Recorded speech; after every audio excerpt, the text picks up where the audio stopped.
მე ჯერ კიდევ ძალიან სკეპტიკურად ვარ განწყობილი, რომ შეთანხმება შედგება. გულისხმობ, რამდენჯერ მოგვისმენია ბოლო რა, 2 თვის განმავლობაში, რომ შეთანხმება გარდაუვალია, რომ ძალიან ახლოსაა, რომ უკვე ხელში გვაქვს, რომ სულ რამდენიმე დღეში იქნება. ეს უკვე მეოთხე თუ მეხუთე შემთხვევაა, როცა ზუსტად ამ ციკლს გავდივართ. არანაირი ნიშანი არ არის, რომ ამჯერად რამე განსხვავებულია. რამდენიმე დღის წინ სულელური ანგარიში გამოვიდა, სადაც ეწერა, რომ შეთანხმება ახლოს იყო, მაგრამ ერთადერთი სადავო საკითხი ირანის ბირთვული პროგრამა და ჰორმუზის სრუტის ხელახლა გახსნა იყო. ესენი სადავო საკითხები არ არის. ეს საკითხები მოლაპარაკებების არსია. ამ ეტაპზე მხოლოდ ეს არის მნიშვნელოვანი. ასე რომ კიდევ ერთხელ ვიმეორებ, ეს უკვე მithko. მეს უთქვამს, მესმის პრეზიდენტის ოპტიმიზმი.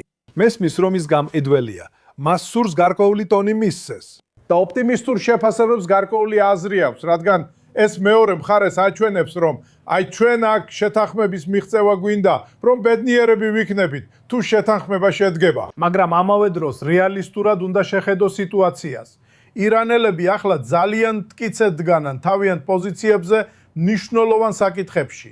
და პრეზიდენტი ტრამპი პოლიტიკურად ვერ დაუშვებს, რომ იმავე საკითხებზე სახე დაკარგოს და უბრალოდ წავიდეს ისე, რომ არაფერი მიიღოს. და ეს ორი რამ ამ ეტაპზე უბრალოდ არ ემთხვევა ერთმანეთს. ამიტომაც ვარ ისევ სკეპტიკურად განწყობილი, რომ შეთანხმების მიღწევა რეალურად შესაძლებელია.